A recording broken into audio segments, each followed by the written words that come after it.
സ്വപ്നങ്ങളെ പിന്തുടർന്ന് വിജയത്തിലെത്തിയ യുവ പ്രതിഭകളെ പരിചയപ്പെടുത്തുന്ന ടെക് ലോകത്തെ പുത്തൻ വാർത്തകളുമായി എത്തുന്ന ലോഗിൻ്റെ പുതിയൊരു എപ്പിസോഡിലേക്ക് സ്വാഗതം. സാങ്കേതിക വിദ്യയുടെ പ്രധാന നാഴികക്കല്ലിലൊന്നാണല്ലോ റോബോട്ടിക്സ്. നമ്മുടെ കുട്ടികൾക്ക് അത് പഠിക്കാൻ സാധിച്ചിരുന്നെങ്കിൽ എന്ന് ചിന്തിച്ചിട്ടുണ്ടോ? എന്നാൽ ഇതാ DCS റോബോട്ടിക്സ് അക്കാഡമി എന്ന സ്ഥാപനത്തിലൂടെ നമ്മുടെ കുട്ടികൾക്കും അതിനുള്ള അവസരമൊരുക്കിയ ലിൻസി എന്ന അധ്യാപികയാണ് ലോഗിൻ ഇന്നാദ്യം നിങ്ങൾക്ക് മുന്നിൽ പരിചയപ്പെടുത്തുന്നത്.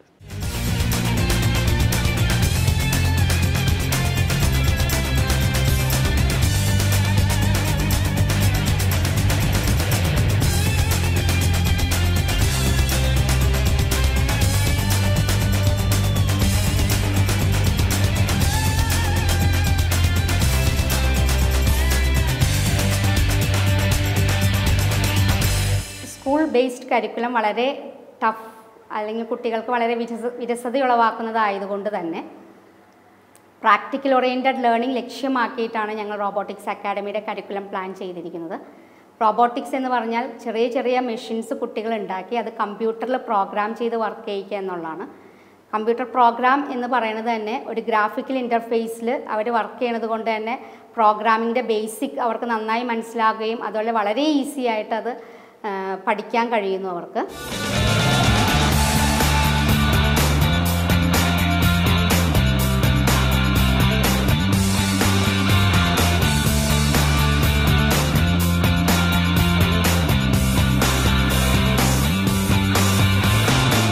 STEM ബേസ്ഡ് എഡ്യൂക്കേഷനാണ് ഞങ്ങൾ റോബോട്ടിക്സിൽ ഫോളോ ചെയ്യുന്നത്. STEM എന്ന് പറഞ്ഞാൽ science, technology, engineering, maths integrated ചെയ്തിട്ടുള്ള ഒരു ലേണിംഗ് പ്രോസസ്സാണ്.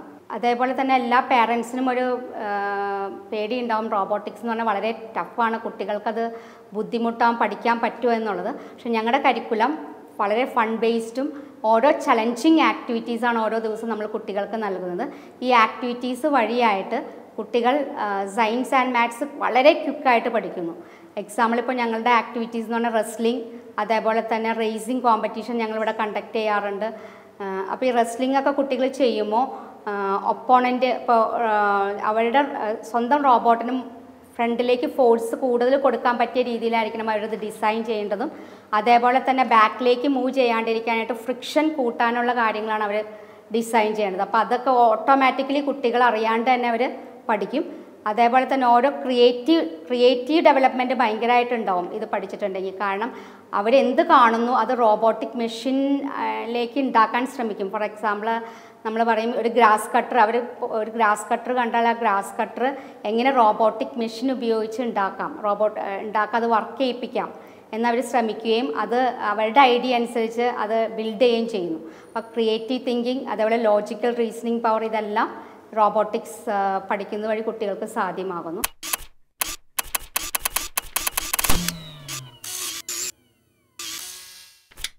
ഇവിടെ DCS റോബോട്ടിക്സിലെന്ന് പറഞ്ഞു കഴിഞ്ഞാൽ ഹോൾ കരിക്കുലം നമ്മൾ 3 ആയിട്ടാണ് ബേസിക്കലി ഡിവൈഡ് ചെയ്തിരിക്കുന്നത്. Beginner, intermediate and advance levels.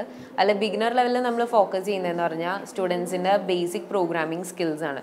ഒരു പ്രോഗ്രാമറിന് വേണ്ട എല്ലാ പ്രോഗ്രാമിംഗ് ഫങ്ഷൻസും ഇൻട്രൊഡ്യൂസ് ചെയ്ത് കൊടുക്കുകയാണ്.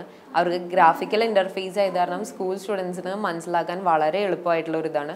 പിന്നെ ലെഗോ കിറ്റ്സാണ് നമ്മളിവിടെ യൂസ് ചെയ്യുന്നത്. ഈസി ടു അസംബിൾ ആണ്.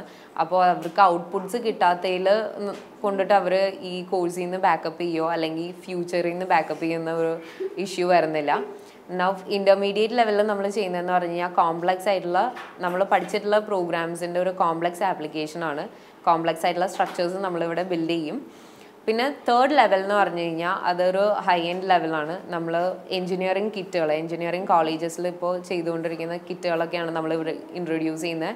അഡ്രിനോ കിറ്റാണ്. അപ്പോൾ അവർ പ്രോപ്പർ കോഡിങ്ങും ഫങ്ഷൻസും എല്ലാം ഉപയോഗിക്കുന്നത് അവരുടെ അഡ്വാൻസ് ലെവൽസിലാണ്.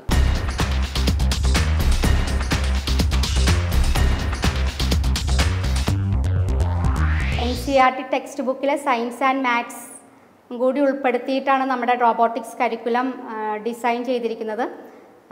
അതുവഴി കുട്ടികൾ സ്കൂൾ പഠിക്കുന്ന കാര്യങ്ങൾ പ്രാക്ടിക്കൽ ഓറിയൻറ്റഡ് ആയിട്ട് ഹാൻഡ്സ് ഓൺ ചെയ്യുന്നത് വഴി കുട്ടികൾക്ക് സയൻസ് ആൻഡ് മാത്സ് വളരെ ഈസിയായി തീരുന്നു.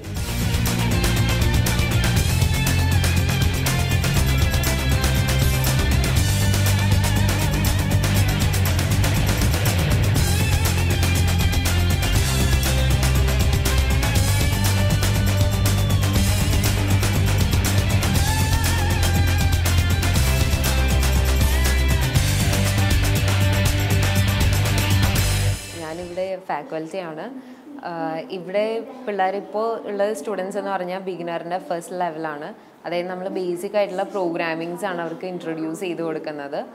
ഇവർ പല മോഡൽസ് ഫ്രം ദ ബേസിക് ആയിട്ടുള്ള ഒരു 3-വീലർ ബിൽഡ് ചെയ്ത് മുതൽ ഹൈ കോംപ്ലക്സ് സ്ട്രക്ചേഴ്സ് വരെയാണ് ഇവർ ബിൽഡ് ചെയ്യുന്നത്. ഇന്നിപ്പോൾ ഇവരുടെ അസസ്മെൻ്റ് ആണ് പല മോഡൽസ് ഇവർ ബിൽഡ് ചെയ്തിട്ടുണ്ട്. നമ്മൾ ബിഗിനർ ലെവലിൽ ചെയ്യുന്നത് എന്താണെന്ന് വെച്ച് കഴിഞ്ഞാൽ ഇവർക്ക് പ്രോഗ്രാമിങ്സിൻ്റെ ബേസിക് ഫങ്ഷൻസ് ഇൻട്രൊഡ്യൂസ് ചെയ്യാണ് ചെയ്യുന്നത്. പിന്നെ ഇവിടെയുള്ള ഏജ് കാറ്റഗറി എന്ന് പറഞ്ഞു കഴിഞ്ഞാൽ 2nd സ്റ്റാൻഡേർഡ് മുതൽ 12th സ്റ്റാൻഡേർഡ് വരെ ഉള്ള സ്റ്റുഡൻസ് വരുന്നുണ്ട്. അപ്പോൾ നമ്മൾക്കൊരു പ്രിസൈസ്ഡ് ആയിട്ടുള്ള കരിക്കുലം ഉണ്ട്. പ്ലസ് ഇവർ അക്കാഡമിക്സിൽ ലാക്ക് ചെയ്യാതിരിക്കാൻ വേണ്ടിയിട്ട് ഇവർക്ക് എല്ലാ ക്ലാസ്സസിലും നമ്മൾ പെർട്ടിക്കുലർ ആയിട്ടുള്ള ഓരോ സയൻസ് അല്ലെങ്കിൽ മാത്സ് ഡെഫിനേഷൻസ് വിത്ത് ഫോർമുലാസ് അവർക്ക് കൊടുക്കുന്നുണ്ട്. പിന്നെ വർക്ക് ഷീറ്റ്സ് ഉണ്ട് ഇവർക്ക് ചെയ്യാനായിട്ട്. അപ്പോൾ ഇവരുടെ ഹോൾ ക്ലാസ് എന്ന് പറയുന്നത് ഒരു വർക്ക് ഷീറ്റ് ഉണ്ടാകും, പ്ലസ് ഇവർക്കൊരു ക്ലാസ്, പിന്നെ ഇവരുടെ ആക്ടിവിറ്റി സെഷൻ, ബിൽഡിംഗ്. ഇവർക്ക് എല്ലാ ദിവസവും ഓരോ പ്രോഗ്രാമിംഗ് ഫങ്ഷൻസ് ഇൻട്രൊഡ്യൂസ്ഡ് ആവുന്നു.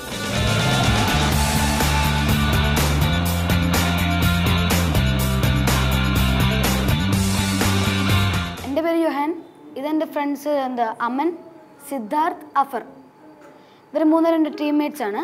നമ്മളിപ്പോൾ ഇവിടെ ഉണ്ടാക്കിയിരിക്കുന്ന ഈ മൈൻ ഡിറ്റക്ട് ചെയ്യുന്നൊരു മെഷീനാണ്. ഈ മൈൻ ഇപ്പോൾ നമ്മളിവിടെ റെഡ് കളറായിട്ടാണ് വെച്ചേക്കുന്നത്. ഇവിടെ ഈ മെഷീൻ്റെ അകത്ത് 2 ലാർജ് മോട്ടറുണ്ട് മൂവ് ചെയ്യാനായിട്ട്. ഒരു സെൻസറുണ്ട്, കളർ സെൻസർ, അത് സെൻസർ ഡിറ്റക്ട് ചെയ്യാനാണ്. പിന്നെ ഒരു മീഡിയം മോട്ടർ, അത് അലാം കൊടുക്കാനാണ്. ഇപ്പം ഒരു റെഡ് മൈൻ ഇവിടെ ഇരിക്കുമ്പോൾ അതിനെ ഫ്രണ്ടിലെത്തുമ്പോൾ കളർ സെൻസർ ഡിറ്റക്ട് ചെയ്താൽ ഈ മെഷീൻ ടേൺ ചെയ്ത് വേറെ സ്ഥലത്തോട്ട് പോകും. അപ്പോൾ ബാക്കിലെ ആ മീഡിയം മോട്ടറിൽ ഒരു സാധനം വെച്ചിട്ടുണ്ടാവും, അത് കിടന്ന് കറങ്ങും. അത് ബാക്കിലെ ആൾക്കാർക്ക് ഒരു പ്രിക്കോഷനായിട്ട് യൂസ്ഫുൾ ആയിരിക്കും. ഇത് ലാർജ് മോട്ടർ, ഇത് 2 ലാർജ് മോട്ടേഴ്സാണ്. ഇതൊരു മീഡിയം മോട്ടർ. കളർ സെൻസർ അവിടെ പോയി, ഇത് കളർ സെൻസറാണ്. കളർ സെൻസർ ഒരു കളറ് പ്രോഗ്രാം ചെയ്തിട്ട് അത് സെൻസ് ചെയ്യും. അപ്പോൾ അതിന് അക്കോർഡിംഗ് ആയിട്ടൊരു ഡയറക്ഷനും കൊടുക്കും.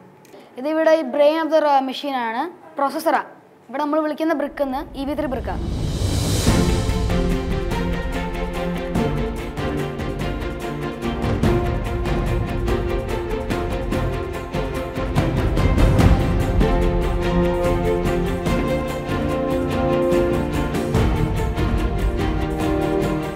ഇനിയിപ്പോൾ അസംബ്ലി ചെയ്ത് കഴിഞ്ഞു. ഇനി അടുത്ത് പ്രോഗ്രാമിംഗ് ചെയ്യാൻ പോവാണ്.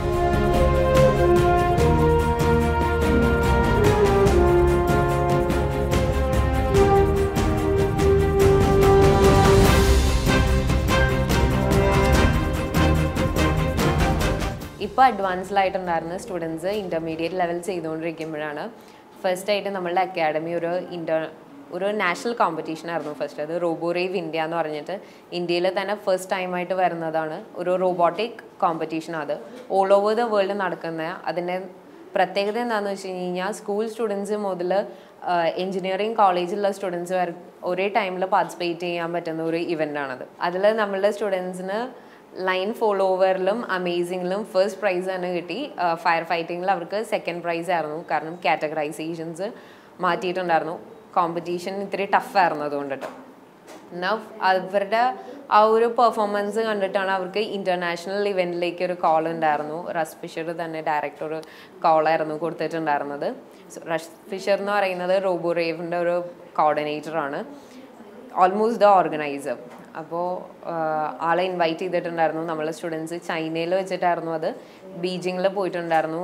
ഈ ഇയർ 2017 ഫെബ്രുവരിയിലായിരുന്നു അത് കണ്ടക്ട് ചെയ്തിട്ടുണ്ടായിരുന്നത്. അവിടെയും അവർക്ക് ദ ഫാസ്റ്റസ്റ്റ് റോബോട്ടിനെ ബിൽഡ് ചെയ്ത് അതിന് പ്രൈസും കിട്ടിയിട്ടുണ്ടായിരുന്നു.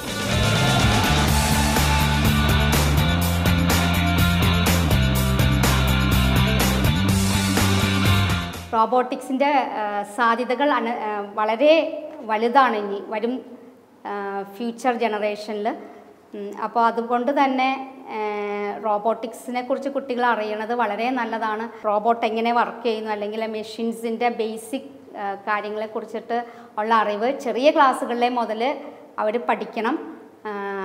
അതേപോലെ തന്നെ എൻജിനീയറിങ്ങിലേക്ക് പോകാൻ താല്പര്യമുള്ളവരൊക്കെ ഇത് കൂടുതലായിട്ട് അറിഞ്ഞാൽ തന്നെ അവർക്ക് ബേസിക്കായിട്ട് എന്താണ് മെക്കാനിക്കൽ എന്നും കമ്പ്യൂട്ടർ എൻജിനീയറിങ് എന്താണെന്നും അതേപോലെ തന്നെ സിവിൽ എൻജിനീയറിങ് എന്താണെന്നും എല്ലാം അറിഞ്ഞിട്ട് അവർക്ക് ഏത് പ്രൊഫഷൻ അവർക്ക് വേണമെന്ന് തിരഞ്ഞെടുക്കാൻ എല്ലാം അവർക്ക് ഇതുവഴിയായിട്ട് സാധ്യമാകും.